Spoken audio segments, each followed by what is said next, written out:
Yep. So I don't know why this is so hard, but if I go live,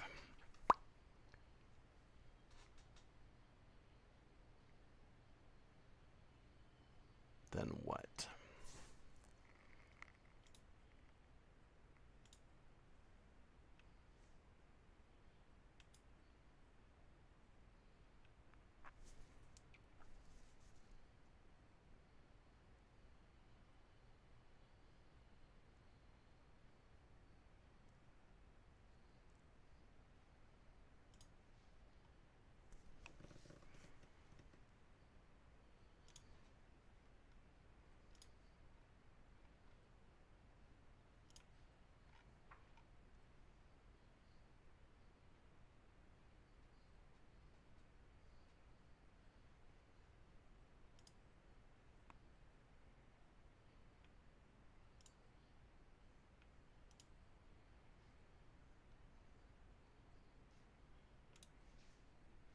Got no clue what I'm doing.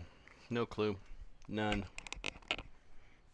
I'm a 43-year-old man trying to figure out how to share with you.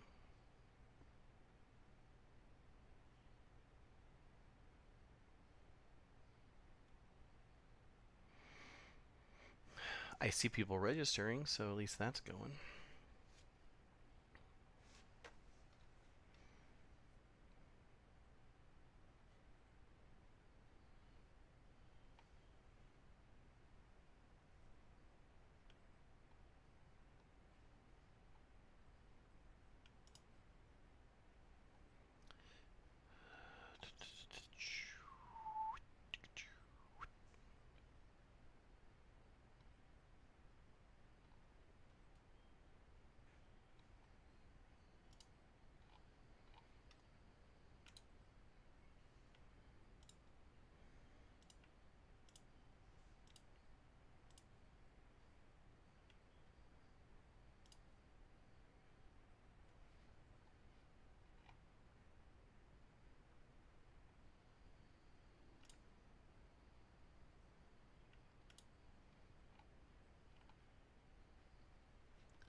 It says I'm streaming poker.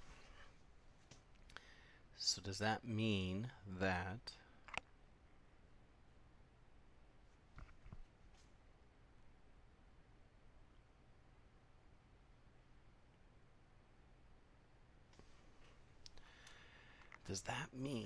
what I think it means? It says I'm live 2 minutes.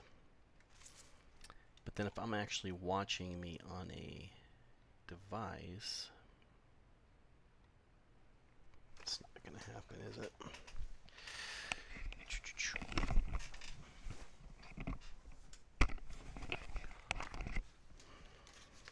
Like, okay, so this thing is going to kick off when, what do we got? 5 minutes. We're kicking it off in 5 minutes. Okay.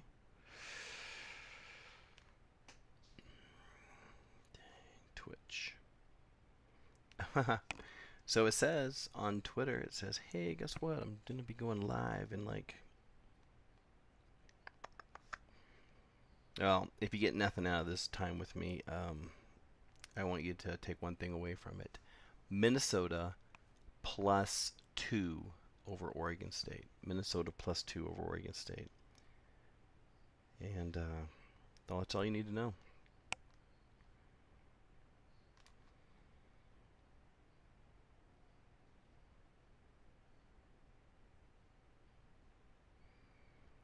All right. So 5 minutes. Yeah, and you're gonna just have to sit here and watch me do this for 5 minutes. Um, if you want to make a bet on the Atlanta Falcons, then the bet to make is, yeah, if you're gonna make an NFL bet, then it's Atlanta Falcons -7 over Chicago Bears. So that's a great game. You take Stanford +6, that's for sure. Take Stanford +6 over USC. Probably 6.5 actually.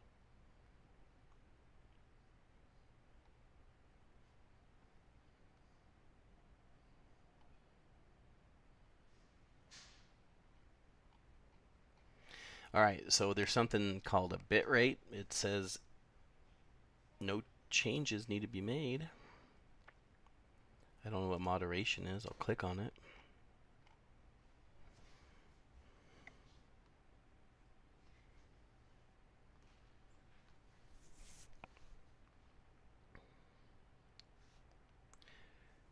Three minutes. Okay, so I'm selling some knives on Letgo, which is an app where it's like Craigslist, but you can post stuff that you want to buy. And I'm selling knives, and this is a dude that wants to buy some knives from me. Does that look like a guy that I'm going to go and sell some knives to in a dark alley? Mm-mm. No, it does not. No, it does not. So ideally, I just want to play a stud game, and I just want to record it for my class. I'm teaching a class at University of Colorado, Colorado Springs. Not really a class; it's just more of a club. And we get together and we talk poker theory, game analytics. We talk about HUDs and we talk about EV calculations and pot odds. So that's good.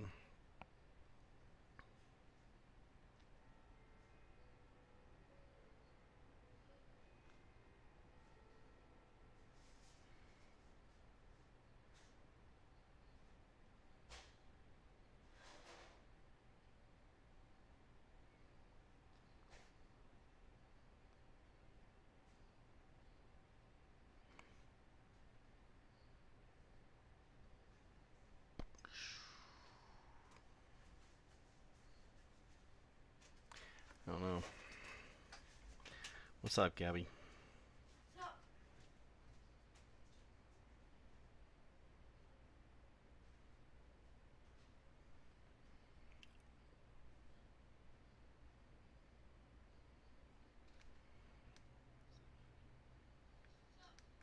Sup?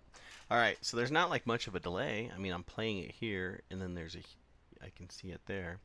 So I wonder what exactly I'm looking for, like in a delay. Like, how do people get like a 10-minute delay so people aren't gonna whatever they call it, snipe me or something? So, all right, so there's not like much of a delay. I mean, I'm playing it here, and then I can see it there. So I wonder what exactly I'm looking for, like in a delay. Like, how do people get like a 10-minute delay so people aren't gonna whatever they call it, snipe me or something? So, all right, so there's not like much of a delay. Ah, and I can hear myself. That's great.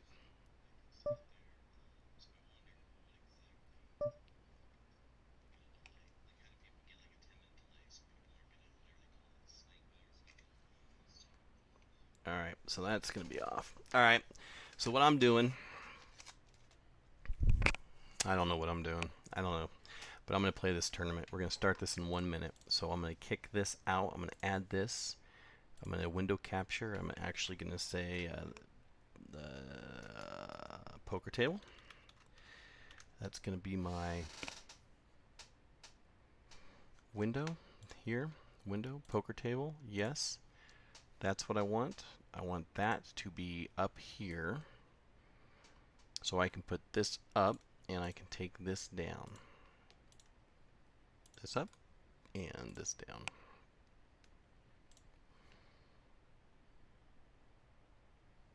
Hmm.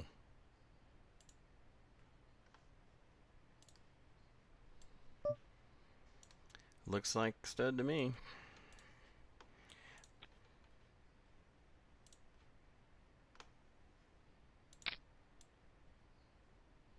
Cool.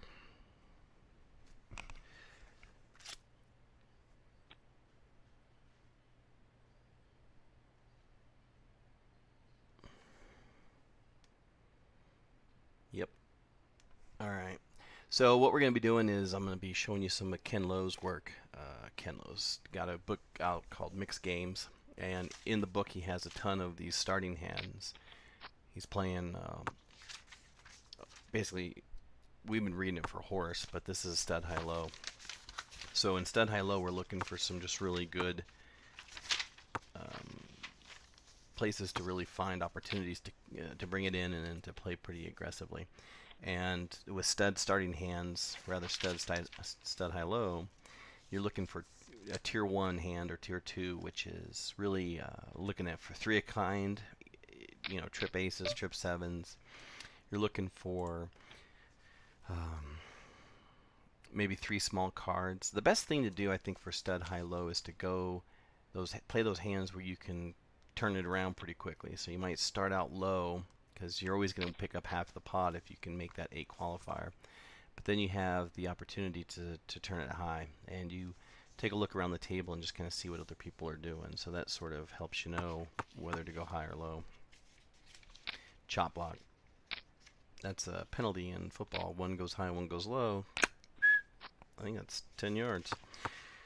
A tier 3 hand is an ace with 2 small cards, and I could bring this up, but those of you watching this are probably going to be from class, because I'm going to record it and demonstrate it, show it. And then tier 4, big pairs or small pairs, kind of those hands, tier 3, 4, I think, are more the hands that force you to go one way or another. So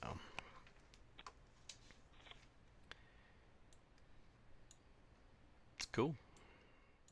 Cool. So I'm looking on one screen, it says Queen 6-8, and it is Queen 6-8. So that's sort of a live feed. And if I look down here, what do I see? Alright, that was loud as heck. So Queen 6-8 is not a hand I'm playing, period.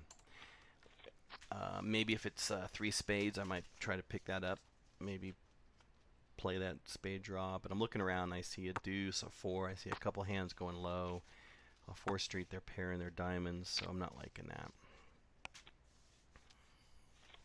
Cool. Now if I click here and I go to lobby, I see the lobby, but you don't see the lobby. But if I want you to see the lobby, king, deuce, queen, no thank you. If I want you to see the lobby, I go here, and I'm going to say source. I'm going to add a source. I'm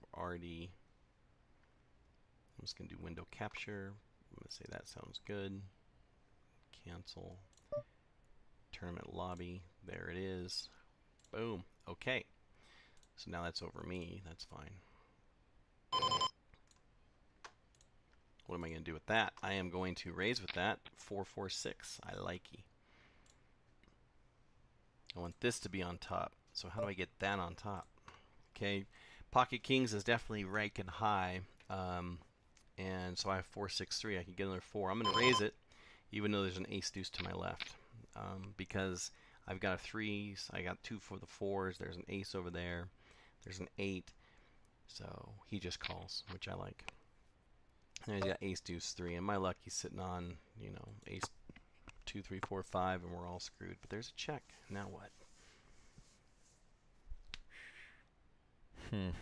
So I see that is on, but how do I get that over?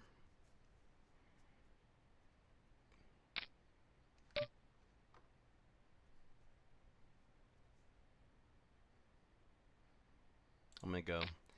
Why am I going? Because a 4 is coming, or a 5, or a 10. So this guy, I got to bet it. Great. That's Gabby. Gabby's a singer. Yeah, I died. I'm out. Whatever. Yeah. Tuh. That was idiotic. I won the high with 2 pair. 10s and 4s. Cool. Alright, so I got queens with a 7, and I'm looking at this, and I see a queen over here. I see some 8s. I'm going to fold it just because I'm too early there, and I don't like that. I don't like queens there. 7, of course, will hit there, and a deuce, so I would add a deuce. Okay.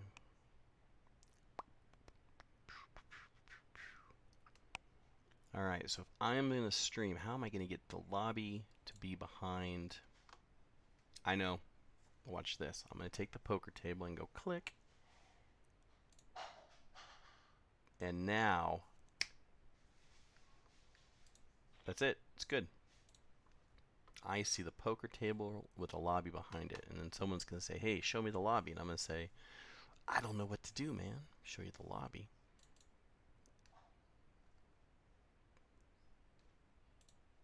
Otherwise, find Windows same equivalent.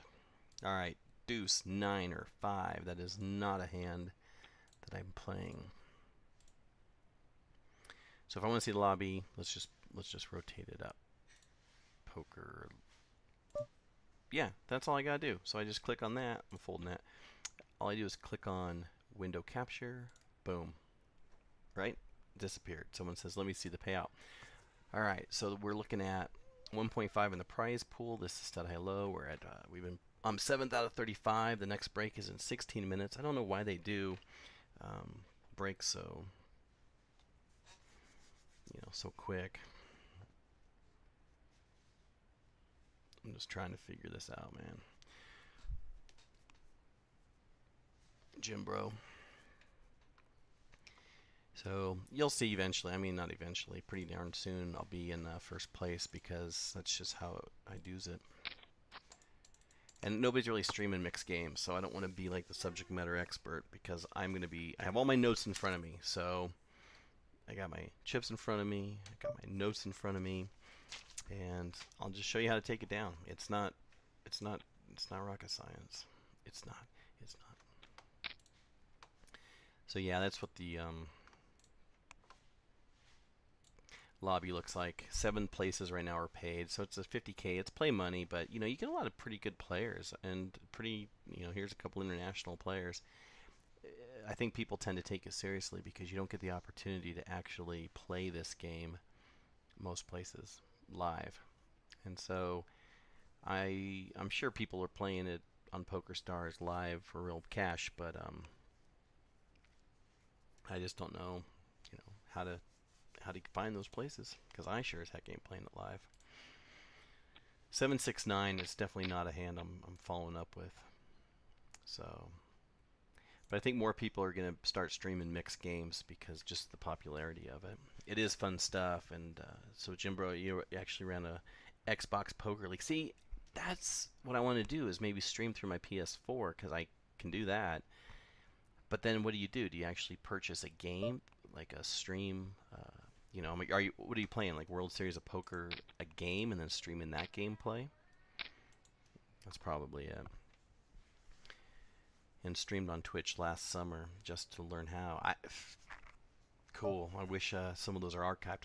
So Ace 8 3 Deuce. This is just nice. So I'm low. I see aces. There's not a low with a King 7, Ace King 7 4. I mean, that's pretty damn. So the goal is to build a pot, and just keep it rolling, and it just keeps getting better. So I always throw out the percentage. I'm 87%. I mean, I got the nuts. I mean, the nut. I guess. I mean, it's the nut with what I'm seeing. So the second nuts is the nuts.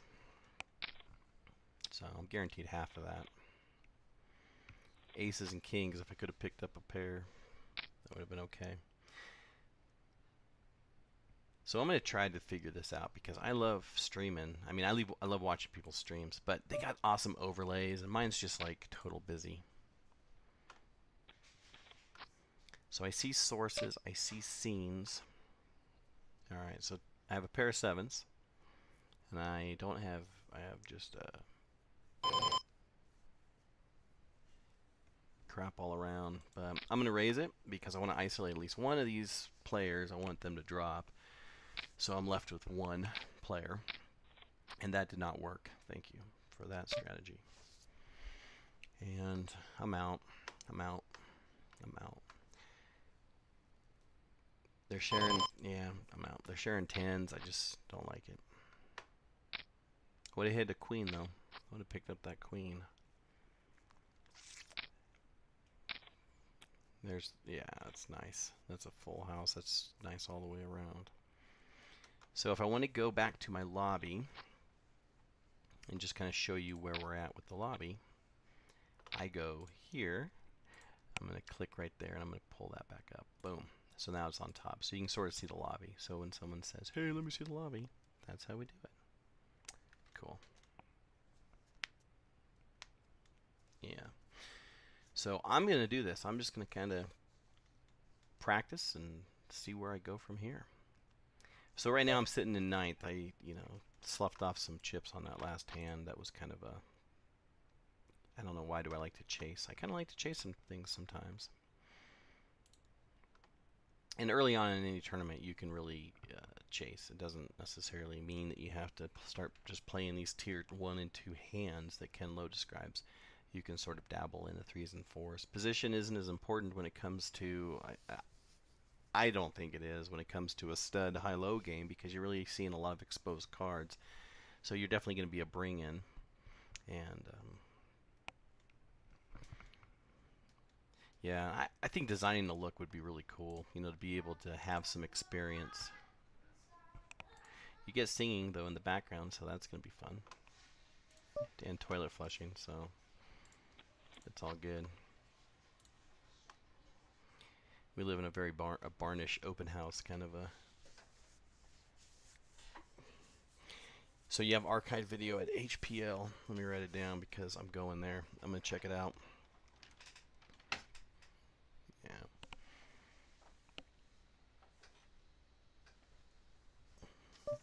How's all my pens, man?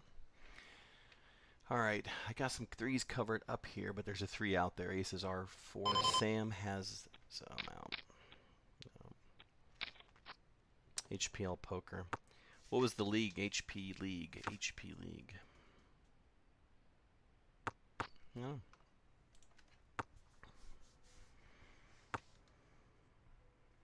Yeah. So I see a lot of people that have overlays and they have their face here and they have like last donation this, and I guess you just build that up under a scene and then you save that so that I guess you can kind of come back to it. Because when I click over here, I see scene collection, but I don't know what that means. Like import, duplicate, rename. So I don't know what that is. Profile, view, edit. Tools.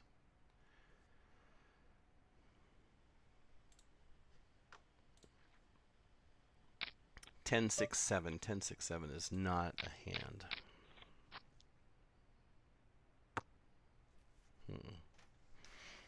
HPL Poker. I'm gonna check it out. I have like literally 100 markers. I don't have a pen. Like, I mean, a marker's a pen, but Hunger Poker League.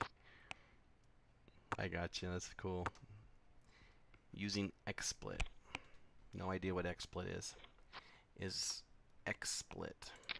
Is that like studio mode? When I go to studio mode and I get all this awesome. I don't know what XSplit is. It is a bit of a learning curve. So I've been watching a lot of videos though. I've been able to go in and see what people are doing, and I think that's kind of one of the probably the best things.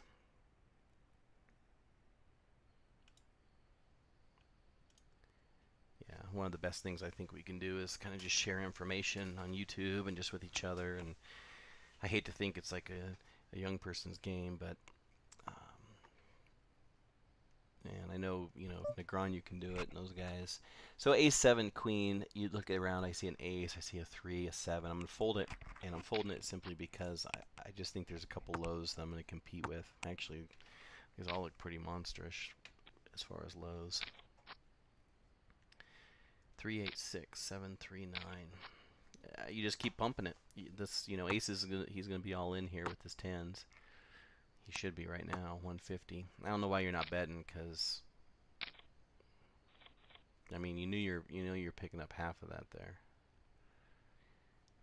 But maybe you don't bet just because it's tough for the dealer to have to come around and chop that up. But it's online, so it doesn't matter. I'm bringing it in, and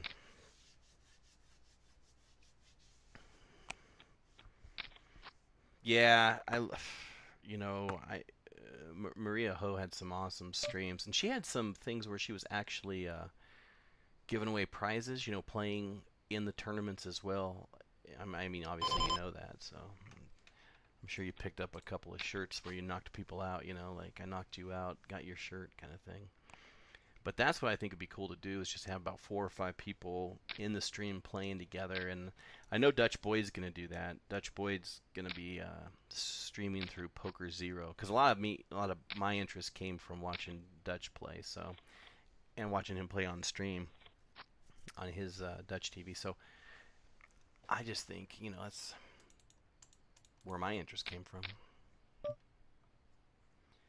Eights. It's a pair, but it's just nothing I want to go with. With 7 4s and deuces. So my game I like Raz, and I kind of focus more on the low when I'm playing stud high low. But I wonder how you got into streaming, Jimbo. Jimbo, what was kind of your purpose? To share with the league. Like y'all had maybe 3 or 4 of you playing at the same table, and it's cool to stream it. I think record it, go back and watch it. I'd like to have a league. I'm in Colorado Springs, so we have that league where we get together on a Saturday and play. But I think it'd be cool just to play like they do live at the bike. Yeah, yeah. Dutch was I know that name from the Dutch streams. So it was. I think he was probably one of the first ones that was really streaming poker, because I've been 30 subscribing since the beginning, and that was 2.5 years ago. So I think that was probably when I remember I saw poker on Twitch, and I was like, what? Like, poker is actually a game. That's cool. Yeah, TV production. So as you know, I mean, just the quality of streams as they increase, I think you're starting to see a lot of TV value kind of decreasing. Like, streaming is probably where we're going to be going, because everybody can show their interest. They can take their hobbies. They can make it a career. I think, is a viable career option. People that want to stream full time, or maybe upload to YouTube full time. So I just think that if you take all that knowledge and experience that you have from TV production, how do you produce a high quality stream? What really makes it fly? Is it just the content of watching the games go, or are people trying to be like? It's hard because you got to dialogue as you're streaming, which is probably easier as you're playing on an Xbox because you don't have to do all this other stuff. But HPL poker, I'm gonna check it out so I can watch how it goes. And I think just learning how to build these overlays and stuff. I wish I had sounds and a bell and like woo, but again, I'm just doing mixed games, so mixed games is what it is. It's not really that action packed. So 3-7-9. You look around the table, you see an 8, a 5, and it's a fold. The ace takes it out.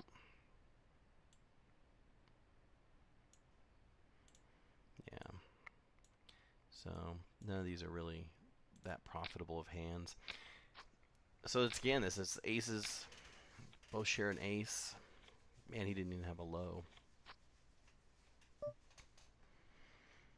Yeah, cool. I'm the bring in, so let's bring it in. I wonder if people ever bring it in for more than the minimum. What would you have to have? When you're playing poker, I don't know, do you play a lot of stud games? So, Jim, do you actually just throw it out there like, I'm not going to just bring it in, I'm going to make the maximum 100 bet?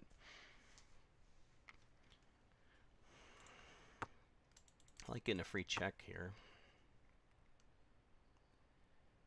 Why do I like getting a free check? I have no clue right here, because this hand is not going to improve to anything.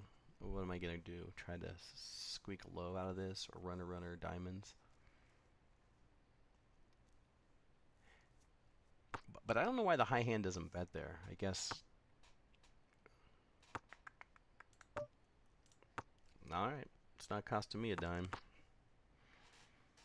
Yeah, Jay Carver, jeez. This is great. I love his stream. I really enjoyed watching some of the stuff that he was putting out there.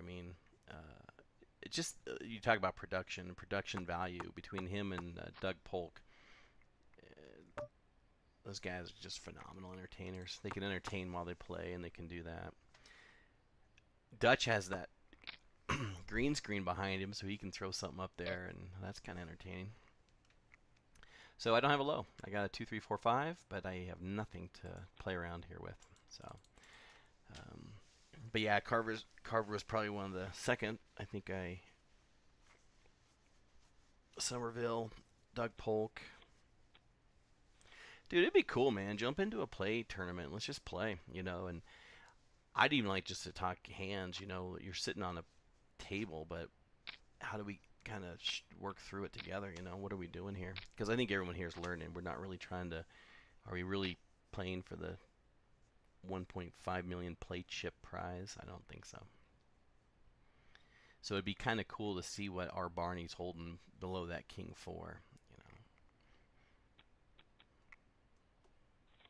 know. Well, now I know. Nothing.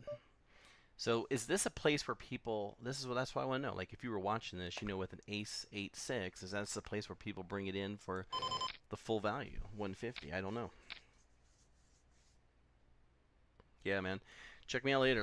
I'm gonna start doing this not every Sunday for sure. Starting next Sunday, I'm gonna be streaming our poker club from the University of Colorado, Colorado Springs, live from the campus.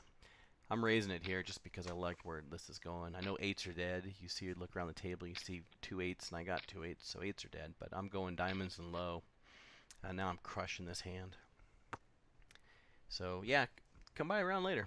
If you want to join my league from the college, you can join it, and I'll be streaming it. So you'll actually get to see 4 or 5 different perspectives.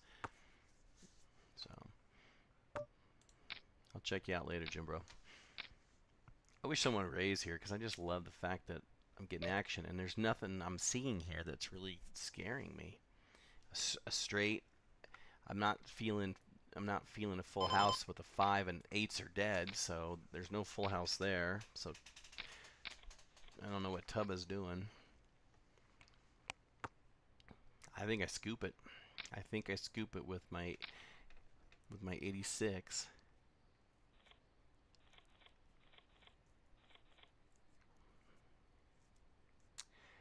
Nope. Nope. Man, so I'm really lucky those guys were all in there playing around like that.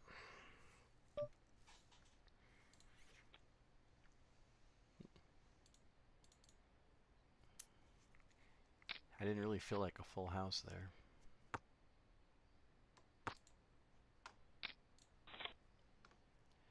Now I'm just going to go back and look at that and try to see.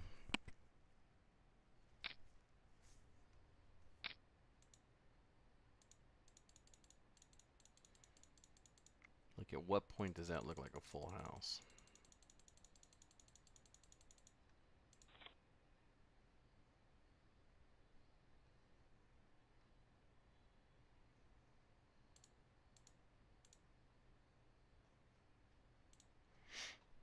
Alright, we're on break. So this will be my first opportunity to mute my camera. So if I mute my video,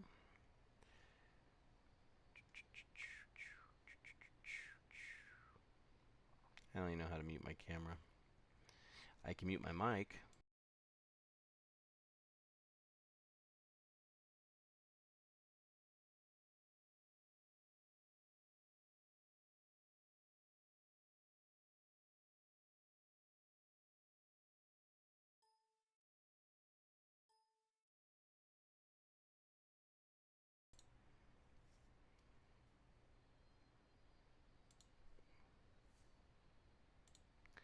I have no idea.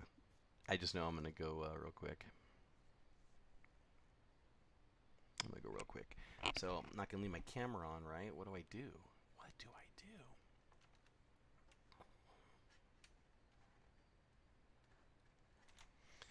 Who knows? What if I like unplug it? Then what happens? Does the whole thing just crash on me?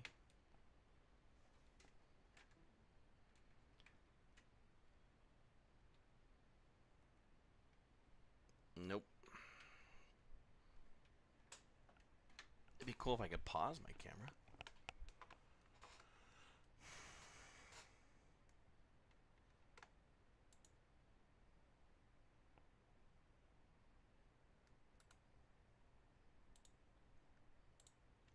Alright, well, I'll be back. I'll be back in a minute. I'll be back in 3 minutes.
So I'm so glad. I've been sitting here talking for the last 10 minutes and my mic has been muted. So that's the first thing. That's first things first.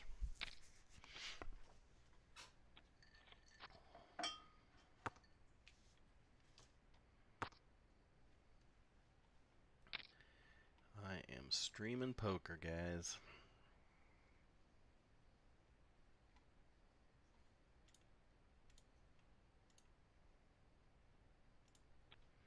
Streaming poker. 9, 5, Jack. Okay? You do not play this hand. When you look out and you see sevens are dead, so people aren't going to pair a 7, so they could potentially go low, and then you're totally out of luck. 2-2. I look around, I see an 8 and I see a deuce. I don't even like this. I don't even like this. Some people would raise here and just try to isolate this, but I'm not gonna. I can't call it. I could call it, but I'm not gonna call it.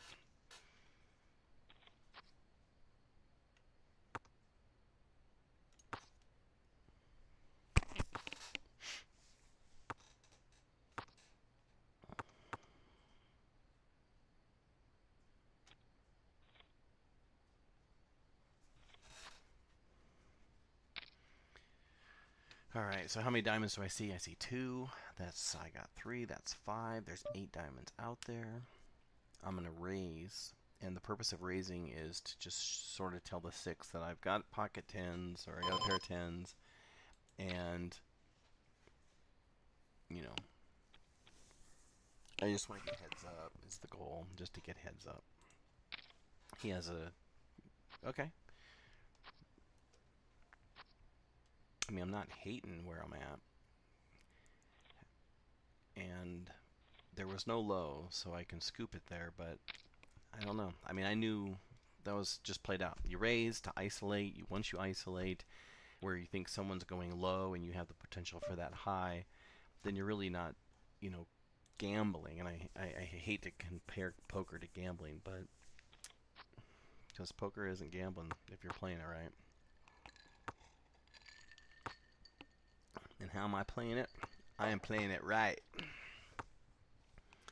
So I'm going to figure out how to put an overlay on this.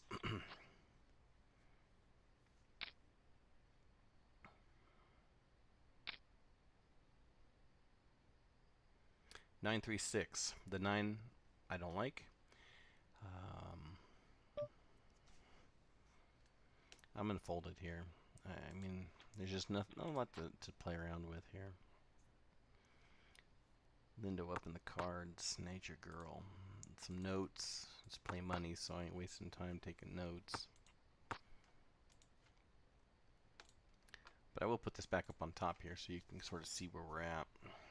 So, out of the 95 players, we have 41 left. I'm currently 9th. You get people like that, you know, it really spreads out.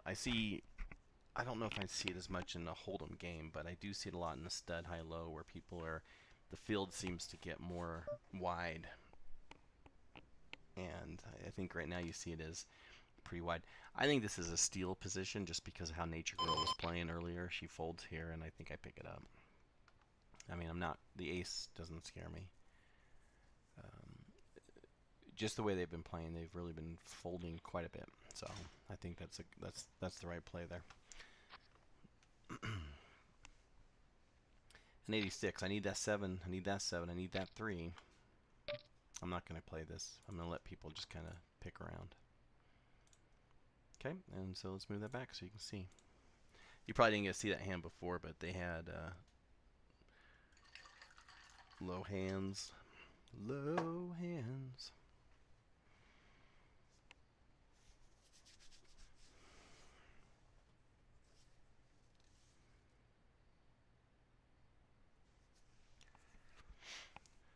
Oh. Play money stud high low. It doesn't get any better than this. So guy opens for 150 and someone calls, I'm gonna raise because we gotta let these people know, get the hell out. Because in stud high low you want to be playing against a low amount of people. And so now I come back if Lindo folds, maybe I come back over the top. Well, now I'm in it. Let's just go and get them all in. Just raise it so we can get all in here.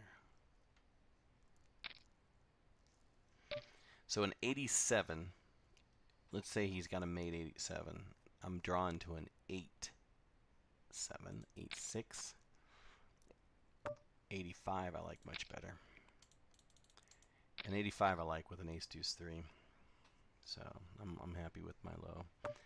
Does he have a mate 7? No. So I'll take it. He has an 87. I told you he had an 87. And then he quartered and he chopped. You know that. You knew exactly where he was there. And what minute marker did that come at? 56. Because that, my friend, is a lesson that was schooled. That was schooled.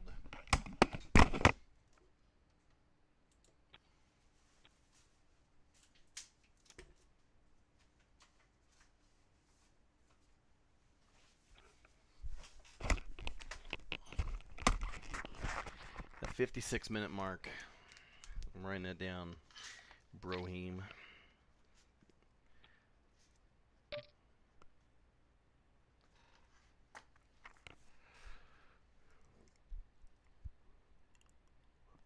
What do you play? I'm just going to call. Call it.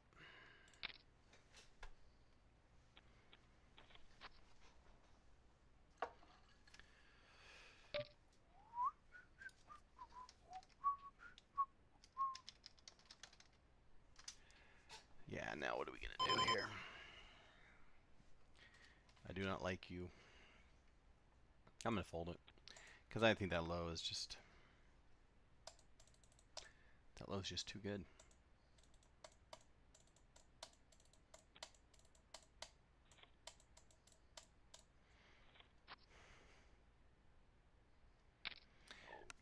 Excuse me, I see a 6, I see a 5. 6, 5. I'm not going to pair my 6 or 5. I see a 7 I need. I see a deuce. But this is a very decent start, and I'm going to play this aggressive here because the chances of me being the lead-in is not good. Therefore, I've got them right where I want them. So an ace 6, 5 would be kind of a marginal tier hand, a tier 2 hand. 3 small cards to a straight. Actually, an ace with 2 small cards, so tier 3. I'm going to call this an upper tier 3. It's kind of teeter-tottering. So it's only going to cost me 700 more, but I got to bet 5 to get to that 7. And I'm okay. I'll take the high. I'll take the high. 86. 86. Well, 865. 8. It's not true. That's a 65, man. Right? 65? Yeah, 65. Damn. Damn, kid. Let's raise here with the two hidden diamonds and the queens, because this is a good place to kind of get him all in it here. Da, da, da. Yeah, I stole a 6. So I'm not really paying attention right now because I just know that my queens are going to hold up here, and I'm going to rock it.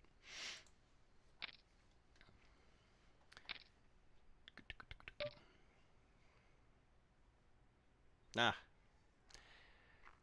Why not? I got to. 8 to 5. 8 to 1. 5 to 1.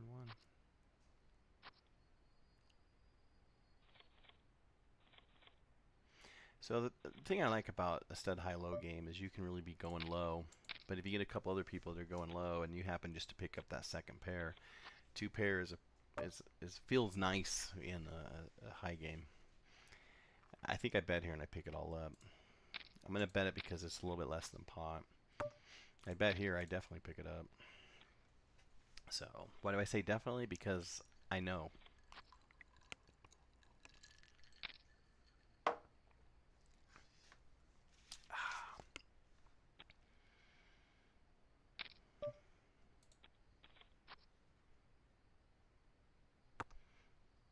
So I'm 4th out of 44. So let's bring it back up. If you guys want to make some money, I mean, right now I'm the only one watching this, so I'll tell myself. You take $100 and you put it on the 3-team parlay, and you take Houston. This is college, first game college, NCAA Houston -1. And you add to that parlay Stanford plus 6.5 over USC. And you add to that parlay Minnesota +2 over Oregon State. It's 3 winners. And you say, nope, I'm not done yet because I want to take whoever's playing BYU. I think it's Houston. No, I already said Houston. Houston's not. I think Utah's playing BYU, but they're -1. Whoever's -1 over BYU, take whoever's playing BYU minus the points. That's 4 awesome games. Now, 5th game is you're going to take Atlanta Falcons -6 over Chicago, and you're going to bet that $100, and that's going to win you. How much is that going to win me? I'm going to put it in right here in the sports book, because it's going to win me a lot of money off $100. Those are 5 guaranteed winners. Why? I guarantee it. I guarantee you bet and you lose, you don't get my money, but that's the guarantee. Oh, I forgot I had a cash. I had some money, some cash credit. The other day I was playing online and I lost $100. I lost $100 playing blackjack online. Do not play blackjack online. Just don't do it.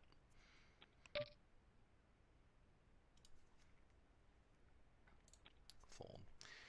Do not do it. But they gave me some money back, so I had somehow got $57.80 back after I lost, or after I played $100 worth of blackjack. So I'm not sure how that happens, but it happened. All right. So this is a 6 ace 3. Again, I asked if anybody ever brings it in for 600.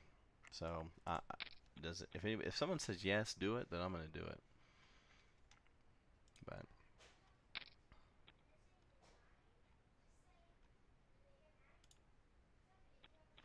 so I'm sitting here looking at my pair of aces is just like ridiculous.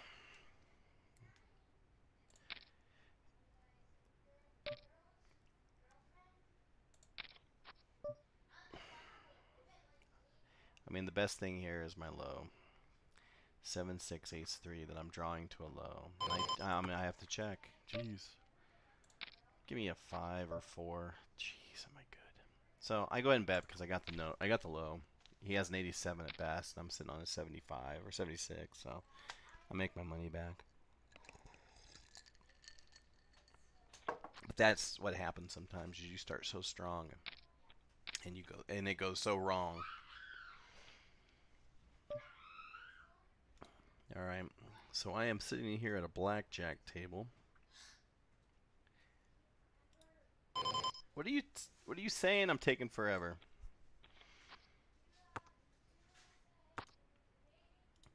And I have 57 in credit, so I am going to... Here, look. I'm going to move this like this, okay? Just walk with me here. This is why you never play blackjack on a computer. Place your bets, please. I'm just going to do $5 to show you how they get 21 every time. There's 17. Oh, I'm going to stand because a 3 showing is a 10-8. 18. Nice. Okay. Now I have $52. You see that? 52 bucks. And now is where I bet all of it. 52 bucks. 20. I have 20. Am I going to win? You'd think I'd win, right? Player wins. What? Now I have 104 bucks. 104 bucks. So I'm going to bet 20 bucks. I'm going to bet 25 bucks. 11. And I'm going to double down, Dealer buttons. Player wins. and I win. That's why you never play blackjack on the computer. That's 154 bucks. So let's go back to the sports book. And let me look back up here. So I turned that bonus money back into 103. Yay! Yay me. But I am not a degenerate gambler, so I do not sit and chase and chase and chase. The other day when I lost 100, it was one of those hands where you put everything in there knowing that you've got a monster, and then he draws and draws 4 times and sits and ends up getting like a 21. I mean, so.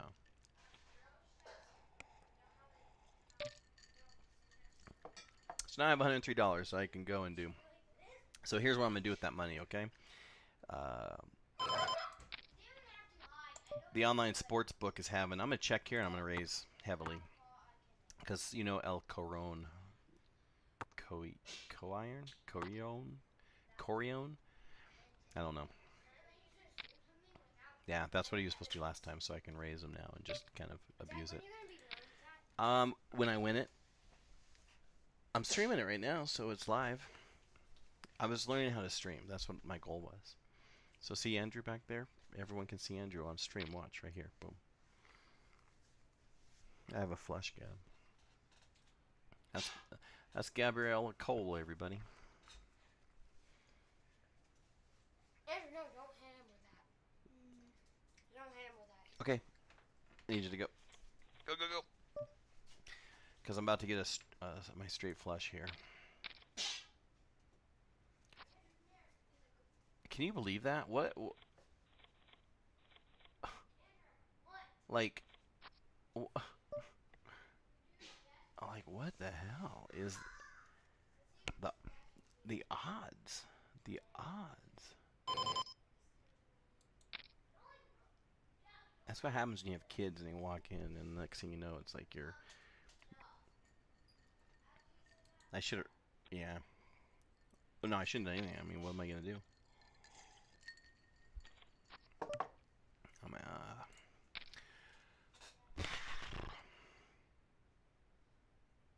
What hand was that? 1 hour and 8-minute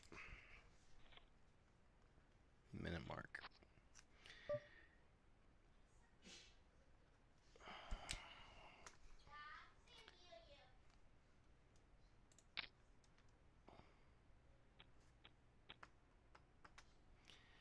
I'm still trying to figure out how to go back to that hand. Okay, so I'm here now.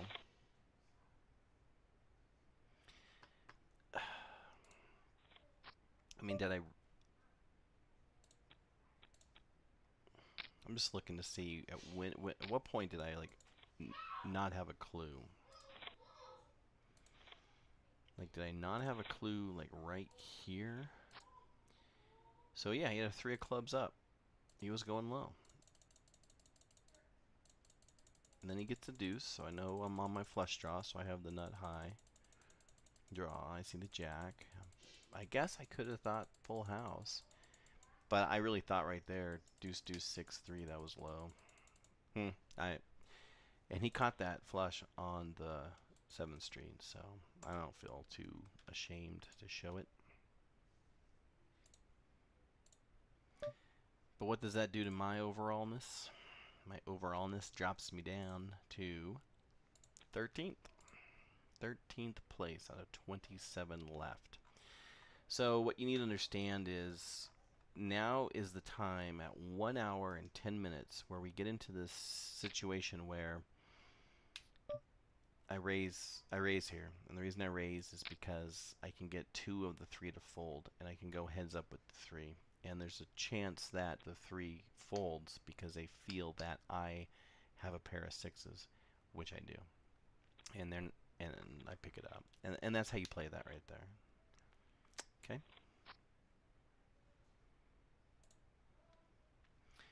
Anyway, that moves me up to 11th, but so it's 11 now, 26, and if you recall, 24 pay. So I'm making 8 grand if I can just hold out. But excuse me, I'm drinking wine and burping.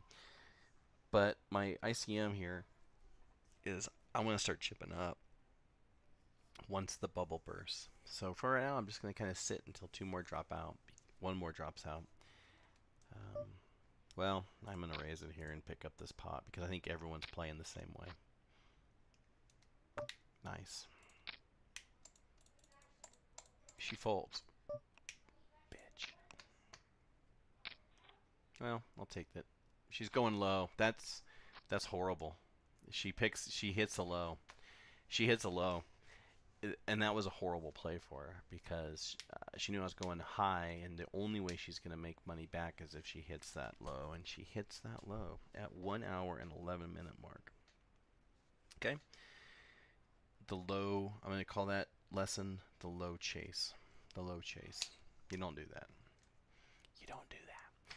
So now you'll see the tournament's kind of leggy right here, and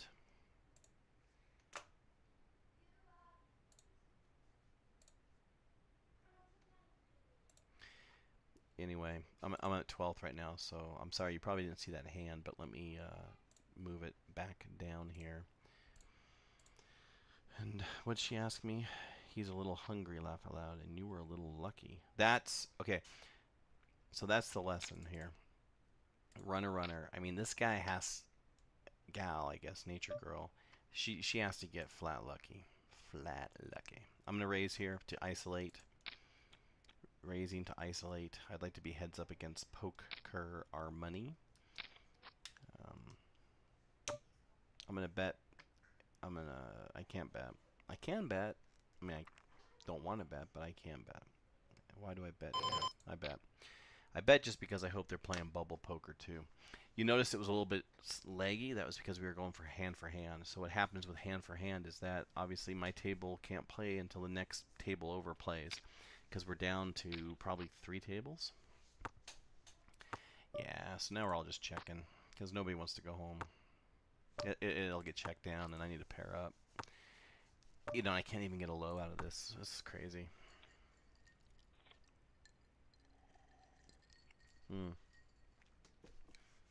So we're hand for hand because the next person out is the bubble boy or girl. And I'm in 13th place right now with my chip stack of 4,100. But there's 24. Okay, so we're in the money right now. There's 24 left, so we're in the money. 24 left, and you can see the payouts here. You can see the payouts with 24 left. Yeah, so let's do this. Let's do it. What do we want to do here? I mean, we're in the money. She already said that she was going to play with us. So I'm going to go ahead and just play this hand all the way down. And play it super aggressive. And super aggressive and limit is just I'm going to bet when I get the chance to bet from here on out. And if I could pick up a deuce or 7, that would be the nuts because I'm holding her cards that she needs. JD, still reading the rules. You have to excuse me. I don't know what that means. But I'm going for it. Because I think she has a pair of aces. I think she has an ace 7 or ace 8. And I think he knows or she knows Little Red Canada's got to get out. So I'd like to have that other deuce. But I'm happy with a min cash actually at this point. Thank you. Get the hell out of here. Let's write that note down. 114. Goodbye. Goodbye, bish. That's what I'm gonna call that. Goodbye, bish. Goodbye. Because I'm winning this. And I knew, you know that's where she's at, right?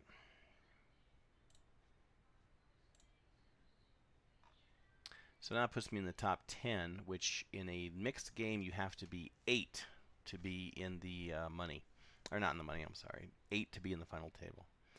So this puts me right around where I'd like to be in the final table. So for me, my end game is I don't bubble. I'm just playing to cash, and I played to cash there. So now I'm in the money, and now I'm looking at chipping up. And if I look at the actual payouts here, the payouts are looking like we're 30,000 at 13th. So right now we're not really bubbling up or chipping up after the bubble here. 58. I'm playing for another 20. Yeah, another 2,000. 24. So being in 10th, I'd be looking at 105, so it's double my money. So I'm gonna sit. And I'm gonna at least look at getting 13th, which is 82. I want that next page up. Excuse me. And then once I get to 82, I made 30,000 in this tournament. But I'd love that million up top. That million up top would just change my life. That's life-changing play money, people. So, so here's a hand. Let's get back to this table. All right, so I have a deuce, so that deuce here does not scare me. The pocket aces, or the two shown aces, doesn't scare me. If I raise, the only reason I'm raising is to get rid of one of the aces. If I can get rid of both aces, even better. Okay, so now I think I'm going against a low or a potential high. I don't know why the 9 calls there. I don't know. If any of these two call, so he has an ace, is what I was saying, or he's got a pair of kings. So the deuce has an ace. Now maybe he doesn't, because when I pick up an ace, that makes me kind of feeling like I have I have a 64. I'm drawn to a 6-4. I mean, I can get a 3, and I can school everybody here with the second nuts. But I'll take a 5. So now when Cranky Scott gets that ace 4-3, I'm thinking, what happened here? Do I continue along? I'm going to continue out. Because I see 1-5, I see deuce, 2 7s, I see a 3. I still have quite a few outs here. And, like, crazy. It's crazy because I'm that good. I'm actually that lucky. Yeah. So he has a flush. This is a flush. These are 2 spades. See? Is that flush there? So I know where he's at. And I know we're chopping it down. So I'm going to call that a minute 17. That lesson is I read your soul. I read your soul, because I know where we're at, and you all in the club are going to get to the point where you're this observant about where people are. So that's how you win it, you know. Yeah. Woo woo. Yes. Yeah. That's what I'm talking about. I'm really just trying to right now, kind of, Jimbo, talk about where do you feel comfortable with the win? You know, do you want to make more money? Do you want to make a final table? I mean, some people play just for cashes. I personally am currently, my goal is to play for cashes, not in this, but like with Mid-States Poker Tours or HPTs, maybe a WSOP circuit event. So you can see, let me go ahead and pull this up here, what we were talking about. They've got 7, I've got pocket kings. Let me put this up on top here. Okay, so obviously with the kings, I'm just gonna call. I'm just gonna call. Actually, if I get a club, then I'll push on. But I'm not liking this. If they lead out into my king, I'm folding. Okay, I'm betting here just because now they represent no ace and they represent 2 low draws. Now they supposed snap called, and I'm out. I'm out. I'm out. One of them will call because they have an ace, so I was out anyway. Not low. That's crazy. Wow. All right. Well, here's what I'm talking about. Yes, right now I'm sitting at 7th out of 18, and I was really just trying to get 13th. That was kind of like my goal. That was kind of my goal, actually. And so now my goal is going to be to final table this, because the money to me isn't the issue. Even if this is real money, I'm not really concerned over a $30,000 pay jump. What I'm trying to do is just get as high up now as I can, because I have 9,800, which still is in 7th place, so 7 out of 17. I was looking for 13th for the cash, which was 82, so now I'm into the $164,000 bracket, or chips, play chips. But I'm not really worried about the payouts. What I'm really worried about right now is just getting into the final table. So money aside, because if I went out right now broke, I'm happy with my money. So I'm simply going into um, final table mode, and then I'm gonna worry about pay jumps. Yeah, that's what I'm looking at doing here. Hey Alexandra, I got the computer from Grandma, and I got it set up so we can actually stream some stuff. Cause I'm streaming this right now. Yeah, well, I figured it out on a basic level. So now, could both me and Gabby play Animal Jam on both of them at the same time? Yes, yes, you can. Whoa! Which one's faster? This one is faster. This computer is the old one, yeah? All right, so here's what my man Jim Bro is talking about. He says, even though I'm playing play money on stars, I try to use proper bankroll management in terms of buy-ins and ICM. Yeah, that's exactly right. I mean, you want to have the sounds good. I'm gonna bet here just because I have a seven. I have a seven because I have a seven. What do you need next? A deuce? So I think no matter what the we talk about play money, Jim Bro, and I think even if you're playing for real money or play money, the strategy should be the same. The goal should be the same. I'm gonna fold here and just stick around for another hand. Man, that was a seven. What did I have? So I would have had two pair sevens and deuces. But so even though it's play money, what I'm saying is your strategy is still the same. And believe it or not, on PokerStars, there are a lot of talented. There are a lot of talented play money folks. In fact, Barry Greenstein plays in these quite frequently, and the $1 million buy-ins. But you have bracelet winners you're playing with. The other night I was playing with a two-time bracelet winner, and there was a 50K stud high low. So you need to still have proper ICM, proper EV. You need to get in when the pot odds are there. You need to still play your advanced strategies and bankroll management. I did invest in some chips because I was going out to play in the Raz event at the World Series, and I'd never played Raz before live. Really, I'd never played it online as much for real money, so I actually went on PokerStars and bought a lot of play money chips. I think it was like $5.99. They had a deal going where you got a lot more chips, and I think there's one of those things like we match you up to like five. It was like 3 million in chips or 5 million in chips, and it allowed me to play in some higher buy-ins where the competition seemed a little more stiff competition. So when I went out there, I almost cashed. I made it to day two. I made it through almost. I don't know where I almost was. I think I came in 67th, and I think they cashed out at like 38th. But there was a hand where I played. So I guess what we're saying is even though it's play money, you still need to understand what level of buy-ins are you looking at. And 50K right now with my bankroll, I've got a few million in this account. I like where I'm at. But play money there's no difference, especially if it's a buck. I don't care if I'm playing for $1 or I'm playing for $1,000. I'm still gonna win that. I'm still gonna win that.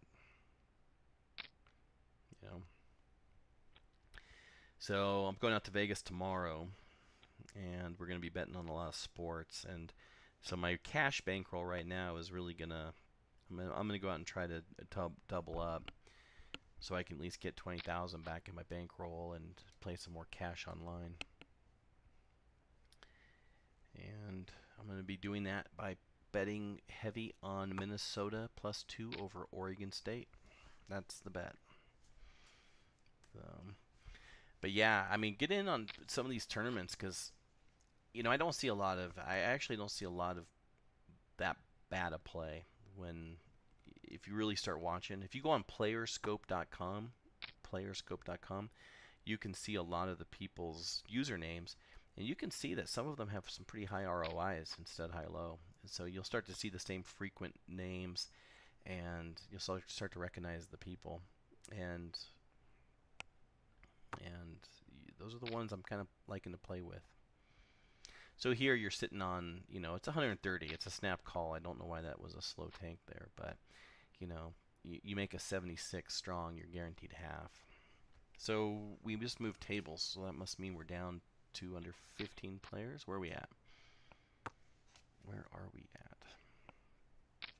Hey, thanks for the follow on Twitch though. So um, I'm on Twitter too at JDCole72.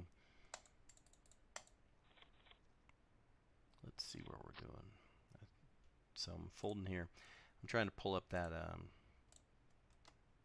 promote that. Okay. So I'm still where I was sitting. You know, I'm still 10th. We're slowly getting down. And like I said, though, my goal is to get to the final table.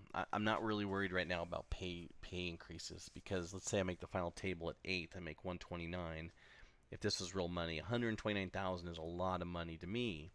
But the pay jump of 30,000 between where we at 10th, so 24,000 jump is not enough to make me play different. You know, more conservatively or tight, just hoping that these others get knocked out. I mean, I still got to move up even to get to that. I'm in the 105 range. Am I okay with 105?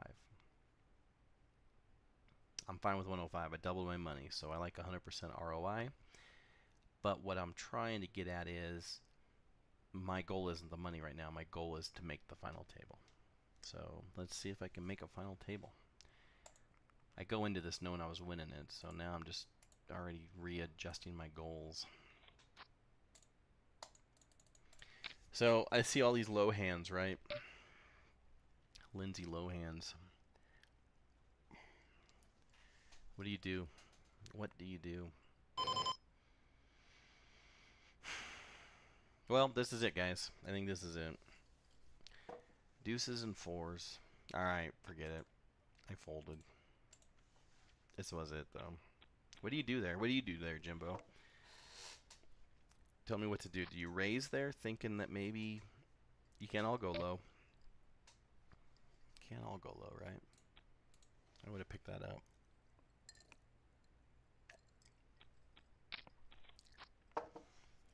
What would you have done?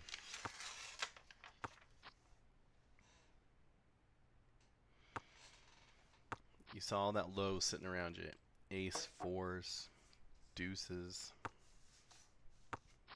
Gosh, it was such a good. I should have played it. If I really meant what I said, I would have been guaranteed a final table. Now I have to bring in but that's my first bring in like the last 30 minutes. Let's go back. Let's go back to the Lindsay Low hand. And that was at about a minute 25.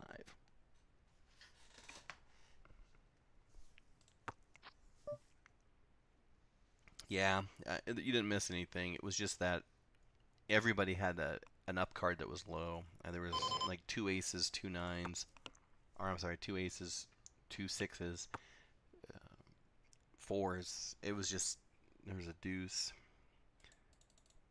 and I was first to really act. I mean, the bring-in was to my right, so what do? Do I actually just try to play?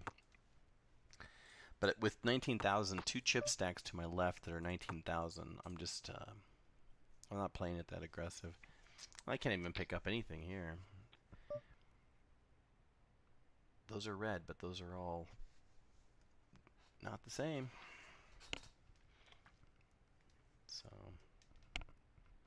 So final table this. When I get to final table, I'm done. Done. And this is it.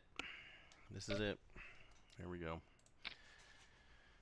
The reason this is it is because I know it's not an ace kicker, you know, queens with an ace or queens with a king, but I like the double suited hidden because with no spades on the board in the other positions, if it can run out spades, then I've got a pretty monstrous hand. A very, very strong repped hand. So I'm not worried about the king because I think they just are sitting there. You know, I'm going to check this down because I'm going to bet anyway next, and that's all in. That's 4,000 or 5,000 next. So they bet I'm bet. I know where I'm out. I can't bet. I bet they call.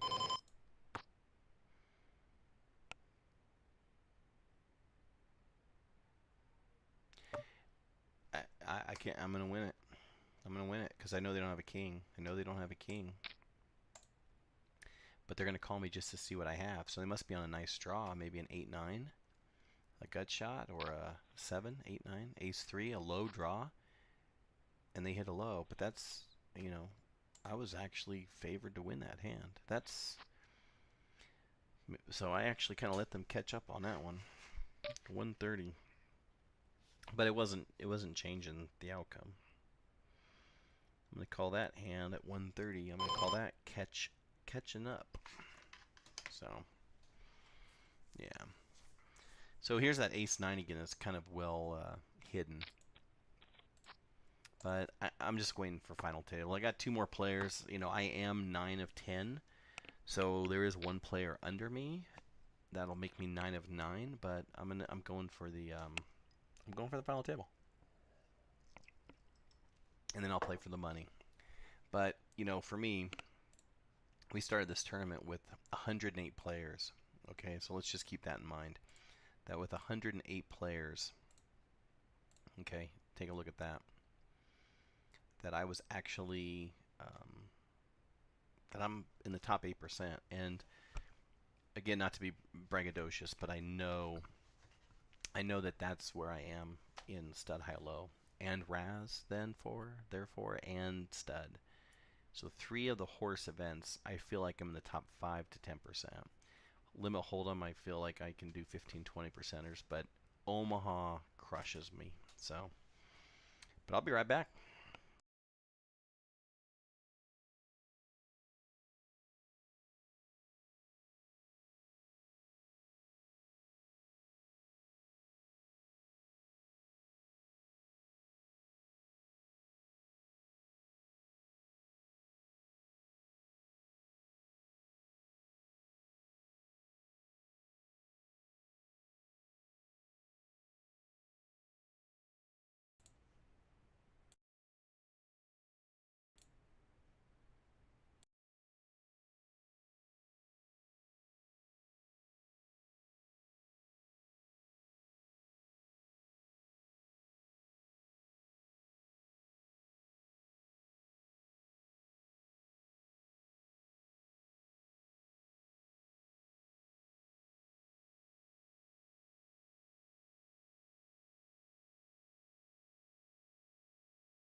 All right, I guess we're back. So I'm gonna. I just folded. Here's the hand I folded. Let me just make sure we pull this out. All right, so let's see where I'm at. We have 10 of us left, or yeah, 10 left. I'm 9 of 10, so I'm in the top 10% out of 108. The money jump, there's really not anything too amazing to report. I'm happy with the 105. But again, my goal is final table. So I'm going to make the final table right here with one more hand. I'm going to have one more push, and we'll go from there. So let's find that hand, okay? Jimbo, let's find the hand where we can just push with 58.40 left and get it all in. So we're looking for one of Ken Lo's top tier hands. So tier 1, we're looking for a dealt 3 of a kind, 3 small cards to a flush or straight flush. And a tier 2 is going to be an all-in shove. And what I'm doing is looking for a pair of aces with a small card. Now we're hand for hand, so that we must be on, yep. So we're 9 and 9. If we can lose one more. Now let's not lose the 9th guy, because that's me. Let's lose someone ahead of me. And you just don't know how people play when they get on this final table bubble. FTB. And then you get this dealt to you. So we know we're on the bubble. I don't know if people really want to play, but I'm going to go all in on this. So I'm going to bubble this bitch. I mean, is there really a reason to call me? I guess. But now I'm happy, so let's do it. He's drawn to a 7-6.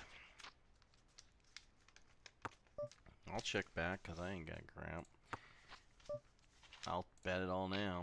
I beat your king. But I think he was going low. And he had to call with a pair of 7s. Don't pair him up. That's good. What? There's no low, and look at me. Look at me. I'm verbalizing my goals to the universe, and now I am at 14-9. So I go from literally sitting in 9th place, right, to 6th. 6 out of 9. 6 out of 9.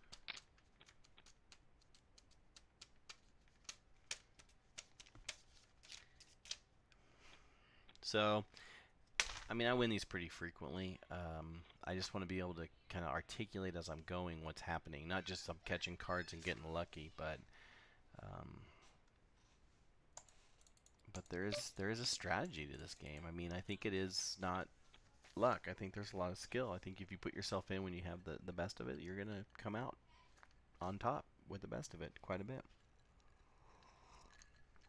That can't be said with No Limit Hold'em. So I think mixed games are making kind of a comeback because people like the idea that they have an opportunity to show skill and strength. So if that was a 9 of hearts, I would play this hand actually. And I'd play it with my aggro raise, but it's not. It's Queen Deuce 9, and when I look at my cheat sheet, I do not see Queen Deuce 9 on my Ken Lo mixed game cheat sheet. So I like that color. I look like I have a tan there. So I'm 5 and 9. Final table, here we come.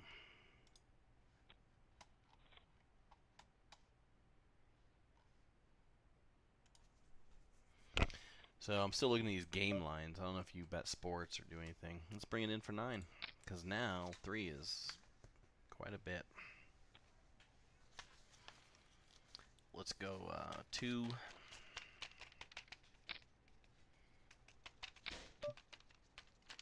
So could I play? Yes. Will I play? No. No. That's just not a hand. So I'm going to put this away because I think we kind of understand where we're at with tiers. I'm going to review that in class on Wednesday. And I'm going to show you a few of these things that I picked up along the way. From about 1:08 in this stream until 1:30, there were 6 pivotal hands. In fact, I'm going to start at the 56-minute mark of the stream through the 90-minute mark. So for 34 minutes, that's a pretty good clinic. So This could be the hand that gets us where we need to be, which is the final table. Now I could sit and eke this out. I mean, I already have what I like here. I like, the jack. If the jack pushes with 900, I'm gonna raise. But now I got two lows again. But I got an ace. Or do we just want to play final table? I'm going one time. One time if I can get heads up. Because the goal of a raise with 3 is to get heads up. And the heads up is then a split pot high-low. So with my ace, I can go high with this. But they both call. And now I've got a pretty good hand here. But I'm going to check it. I say it's pretty good because I'm looking at a 3-heart draw. And the 3 hearts... Well, the only way I win this is by isolating it. I need Little Red Canada to fold. Okay, now I can win this. I can at least win half my money back. Okay, but I can win it right here. I'm looking at maybe ace. Okay, go low, go low. No, don't pair him. Okay, that's good. Oh, I didn't even really pay attention. There was no low hand there. There was no low hand, and I scooped that. All right, so I'm back with you. If I find that Ken Lo book on eBay for cheap, I'll definitely pick it up. Sports betting, I'm positive lifetime on hockey on FanDuel, but that's it. Not in football really anymore. I'm positive on football on college ball, specifically by conference, by Pac-12 football. I'm positive. If I get outside that league, I'm dead. NFL, I'm probably average. I'm probably even right there. But I love FanDuel. The first time I played on FanDuel, I hit one for 16,000 on a $20 like buy-in. 16,000. I think I came in like 12th even, and it was crazy. And then of course that hooked me, and then I ended up putting about 25,000 back into FanDuel. Crazy story. DraftKings, I really like DraftKings just because it seems like you get more money to draft with, and you have like the flex players of FanDuel. There's something about FanDuel that kind of throws me off. I don't know if it's a flex player. If I raise here, I maybe pick it up. I don't think people play this. I'm going to bet again and pick it up. People don't tend to play this out. Why is he playing it out? I don't know. I think now we're just playing to split it, and I look like a dick. So let's say he has an 85. Well, now I got a 74. And I love Raz, and I know my 74 is good here 88% of the time. So I'm betting into him. Because that's all I have, right? 70. Oh, that you never do. That you never do. I don't care what you got.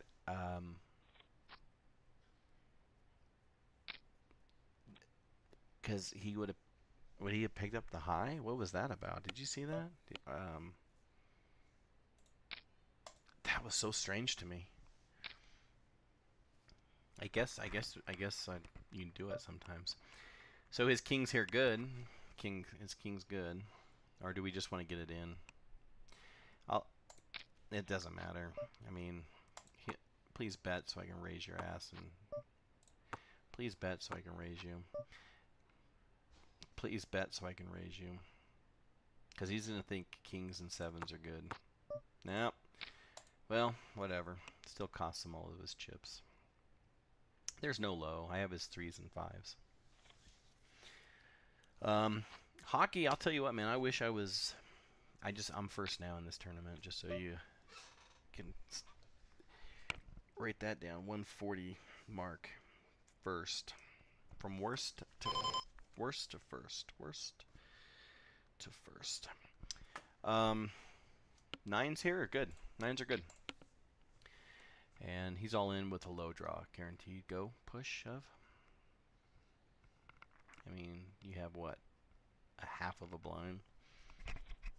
Yeah. Jeez. I'm actually bringing it in on this one for 4,000, and the reason is because of the nittiness at the table and the chip stacks. I mean, I can get everybody all in here, and we're all happy. So I'm going nut low. I'm still drawing nut low. I am now nut low, and I'm going for flush, and hit 2 pair 8s and 3s, which is a scoop. Oh, why wasn't that scooped? I didn't see his hand. I thought I scooped it. So this is really what I wanted to see was right here. Okay, congratulations, you have reached the final table. And that's all I really was playing for. Congratulations, you have reached the final table. Now, I look around the final table. The next strategy is you look around the final table and you kind of see where are you as far as chips. You know, I know I'm first of 8, but how by how much? Do I have like a good chip advantage? So I am 2-1 over boiling or boil water, and the rest of them are sort of playing for third, fourth, fifth kind of stuff. So I can do this two ways. I could actually be final table hype, exactly, right? So I could be. That's why I need like awesome like little logos and like whoop and like music and stuff. You know, a bell, a Carver bell. Um, but anyway, how do you play this? You know, do I want to play a chip stack and just start swinging it and knock it out? But it's different with mixed games. It's different with stud high low because you get involved and you only half the pot, or let's say you get 3 people in there short stacked and you quarter it, then it's really a challenge. So my strategy when I'm at a final table is to first eyeball a couple of stacks just to see how they're playing their short stacks. Like I want to see what Flim Flam does here with 950. This is on the button last to roll is a call for them. I can sit back and kind of wait a couple of hands because even though I have a king showing, or what I have a 5, I had a 5 showing, yeah, I don't think I'm getting through any of these guys. And obviously not. 8, so there's a raise, a re-raise. So you wait in the weeds and kind of see how this plays out because you could easily knock out 2 or 3 here. So someone's going home. Unless like splits pots. And that, give him a 3. Look at that. So that, my friend, is a split pot because there's a high-low. A 6-5-4 nut low in that situation. So there's a call for high and there's a low. I'm not getting him off. But I'm going to do it because it's only going to cost me a third of my stack. If I can get one of them to fold, then my chances of winning this goes up. At least winning this hand goes up significantly. He just protected me, I thought. But for an extra 4, what am I doing here?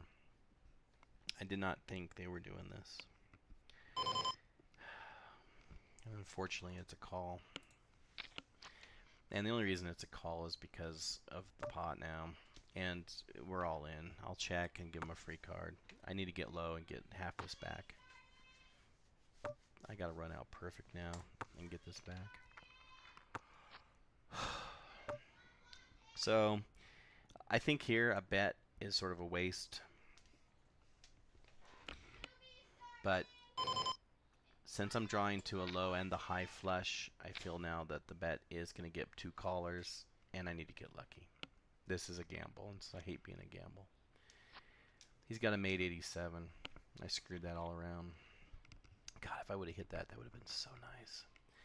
I'm glad Uncle Bob folded because I didn't deserve any of that. My ace-king kicker. Ace-king kicker. You don't usually win a low, or in this case a high, with an ace high.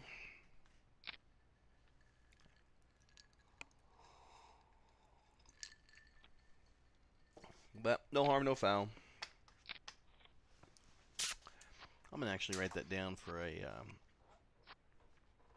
one at the 150 mark. I'm gonna call that trip 3 to the 7th. That's a cool, catchy title. All right, final table hype. So we made all of our goals. You know, we didn't bubble the tournament. We made the money. Then we weren't really concerned about the pay jumps. We just really wanted to get to the final table. Now we're at the final table. When you're at the final table, your goal is to get to the chip lead. And now that we're at the chip lead, how do we play this out? 6 and 4s. That's good. So you're sitting here with 9 and 9-8. 9-8. You see two 9-8s, so you know you're not gonna catch a pair, but you're in a good position where you have an all-in. So I'm gonna raise and just isolate this. I'm gonna get my two folders to my left and go heads up with Flim Flam.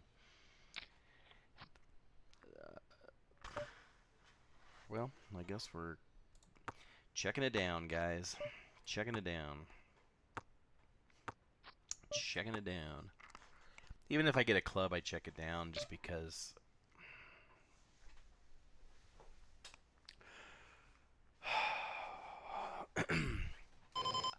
I don't see any clubs. I see one club. I'm calling it.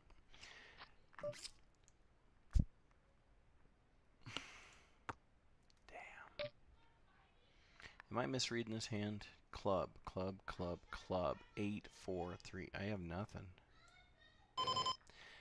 But I still have 59,000. And if he can get rid of him.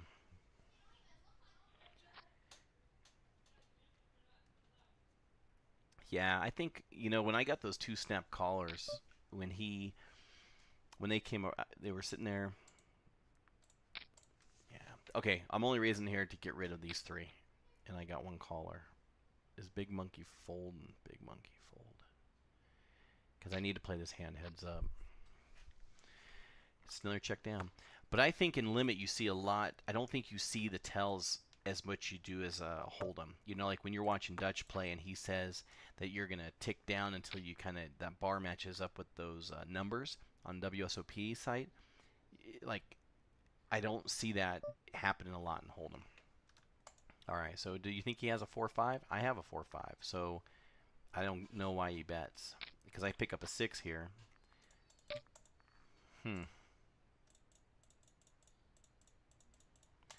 Shit. What can I do with 49,000? 39,000 I can't do with 53. I'm going to give it to him. I'm going to give it to him. I'm going to give it to him. I think that was right. I timed out. I hate timing out. So, do I find timing tells are a little more apparent in a limit game? I think the only tell is the quickness of the call because people know already how much they are invested into the pot. So you're not as, pot committed as far as like with no limit hold'em, or you don't have to really calculate odds. I just know it's going to cost me another, 4,200 to call here. So people are more likely to click on the, the auto call or the quick call in a limit game than they are in a hold'em game. And you see that so I think that's why you see a lot more quick bets, snap calls.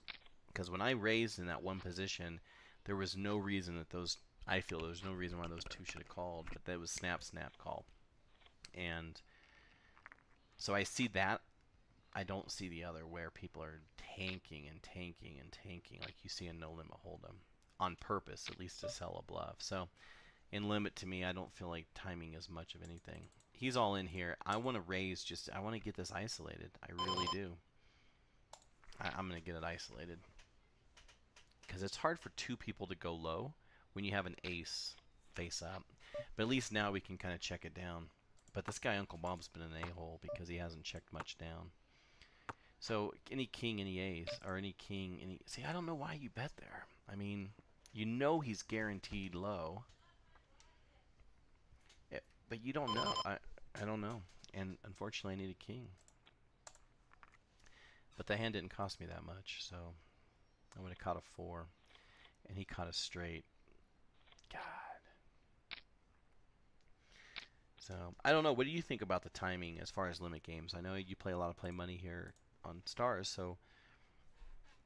I mean, what I'm saying is that the only thing I see is the quickness to the call. And I don't see the tanks. I can kind of get a sense in no limit of a lot more individuals that have tells, in a no limit game. But here it's like I know, like this hand, I'm going. In fact, I'm going to open it up for 6. I'm going to open it for 6 to get these guys out. You only want one going up. I'm going to bet it. Because at least it's half the pot. I think I have fold equity. I think at least you can put me on a pocket pair. So... Yeah, that played out well. You know, because I brought it in strong there, and so I think he puts me on a pair of something fours. Now a pair of fours here is shit.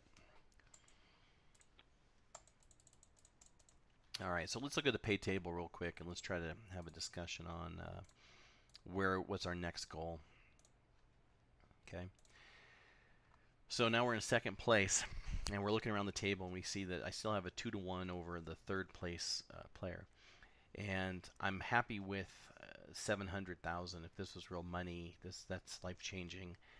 But it's a big jump. It's a big jump from sixth place at 2 up to about fourth. That's a double pay. So already what I want is fourth. I want fourth place. A minimum of fourth place is where I'm at. Because I'm feeling fourth. I mean, fourth, guaranteed fourth. In the real world, this is where I'd like to chop it with somebody. You know, I'd like to get down to fourth and chop it. I love the ace here though, because you don't know what I have.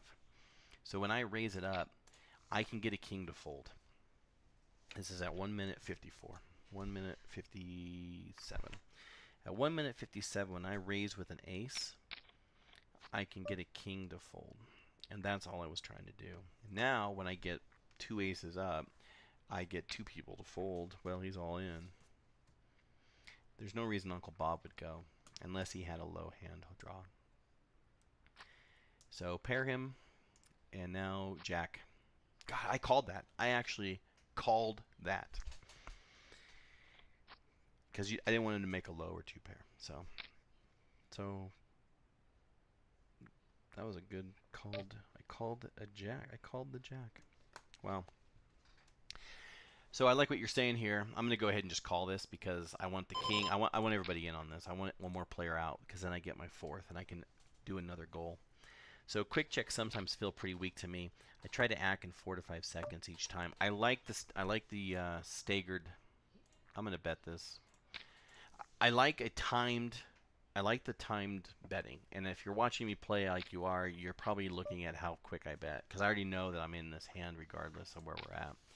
Because my 7-5-4 beats his 7-5. And, I mean, God, does he have a 7-5-3? A 7-5-3. A 7-6-5-4. 7-6-5-4. 7-6-5-4. Yeah, I got it, but yeah, I knew he was quartering that or third in that. But that could have potentially been trash. All right, so I play quick. I don't waste time, and the reason I don't is just because there's no point. I don't think online people are really paying attention to those time tells. But with limit, I don't think that a quick check or a quick call or a quick raise is a sign of weakness. I think that people are just, they know where they're at. And I think people are more likely just to go. And that's why I like these tournaments because, you know, we've been playing this tournament probably for a couple of hours now. What is the run time on this? 2 hours. That's fast. I mean, to me, that's not people tanking. And at this point, we wouldn't be at a final table with 108 players with a no-limit tournament.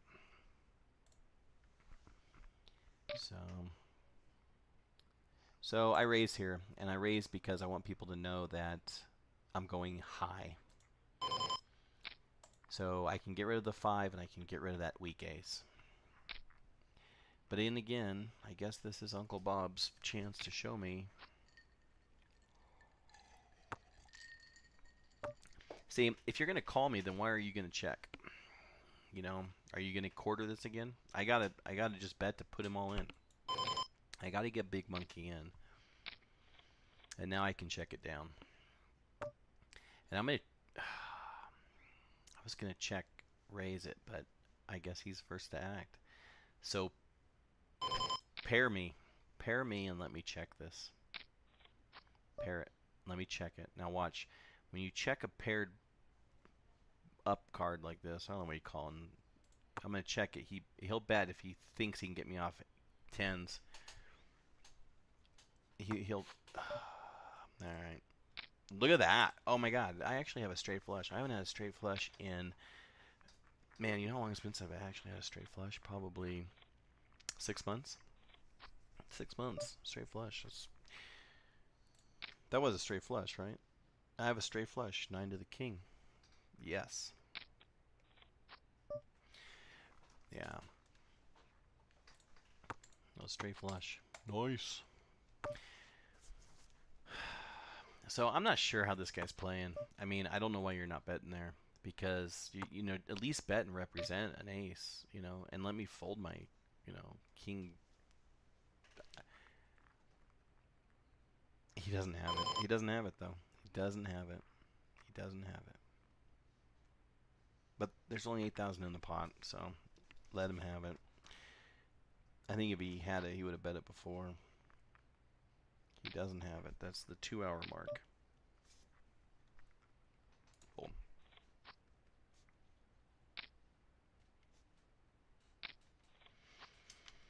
He doesn't have it. So, you know, back to that. You got me thinking about that. Maybe I need to start watching the time and just having a more standardized bet time. I think that's some great advice that I'm going to take from you. I always enjoy learning from streams, and I learned from you on that one, Jimbo. If I could just maybe 5, 4, 3, 2, 1, click. 5, 4, 3, 2, 1, click. So I think that's a rhythm I need to get into without the counting. 1, 2, 3, 4, 5, click.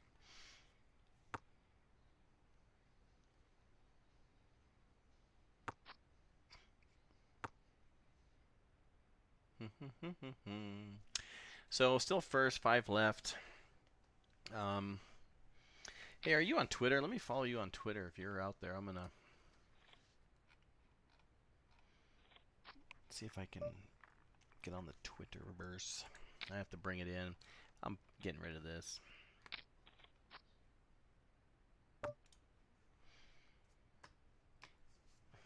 There's nothing here. You know, even though I have a nice low draw, I don't know why a person will bet here because there is actually, you know, I have to call. I don't care what you have, but I don't know. I'm not betting 15,000 into a pot of 8. I'm just not. You know, what's he have? He ends up picking up an, you know, half that with a pair of 3s, or what do you have? I had 2 pair, but what was the low? He had 2 pair. I had a low, right? He had 87. 2 pair wins that. I don't know why. I don't know. I can't analyze other people. I can only talk about myself. I'm no expert to give advice. You know, I think we are. I think you can be an expert in time banking. I think I like the advice actually because I do think if you ask the pros that actually are out there, because I'm no pro either when it comes to tells online, but there's a lot more people doing more research on it. And I recently saw some studies in a book that are being written right now on and published on online tells. So it's something that we can actually learn about. And I don't think we have to be an actual, you know, pro. But I think that we can be an expert on what we are observers. Like when I sit down at a table like this, especially with stud high low, I always feel like I'm winning it. I mean, and I do very well with stud high low. The problem is you don't get it spread that often. But if I can go in and improve my game, and if that's the improvement, then I want to stick to it and do it. So, but I noticed when you hit, you know, a straight, your play took longer. See, I think I didn't physically or, you know, psychologically or mentally, emotionally think it took longer because I think I was more one to take notes and looking at the time and kind of getting sidetracked. But who knows? The subconscious is a powerful thing. You know, the subconscious is a powerful thing. If I raise here, I can go with a heads up with Boyle. I'm gonna go heads up with Boyle. The con, he and I are gonna go heads up. So, and you know, I like where we're at. I'll play someone heads up 1-to-1 chip matched all day long. I mean, I don't really need a lead on that. feel pretty confident with my heads up play with stud high low because you're chopping so many pots.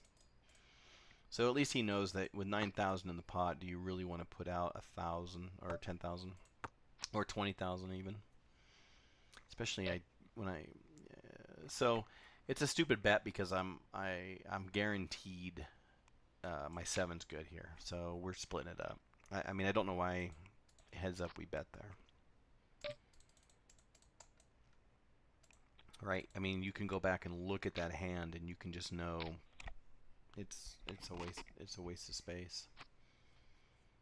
I mean the other thing is he had pocket five, so he had trip fives. You don't know what I have. You could actually been raised out of your gourd there.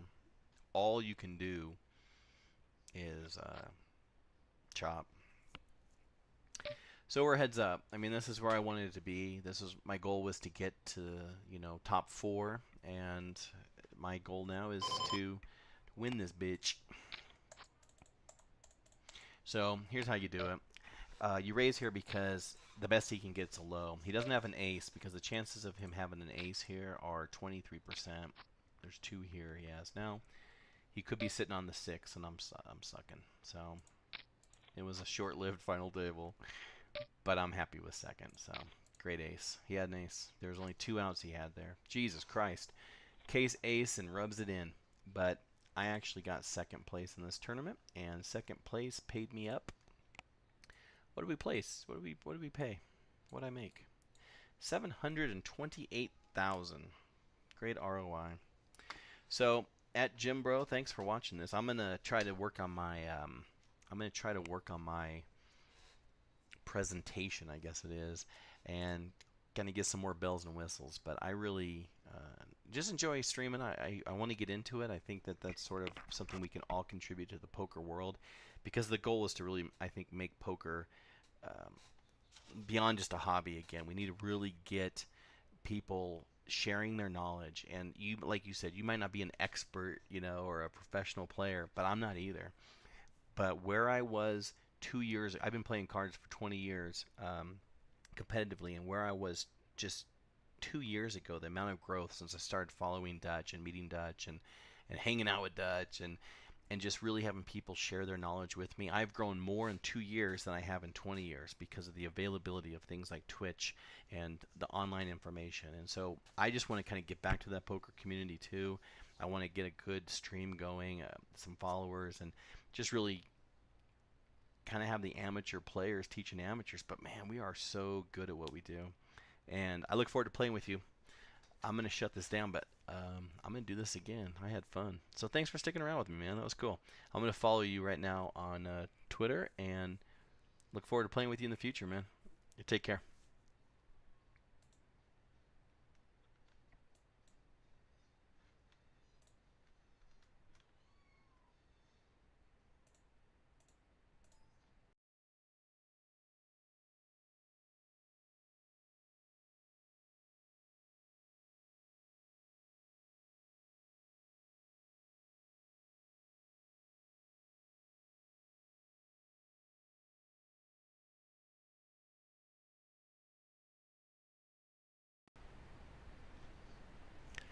Check, check, check.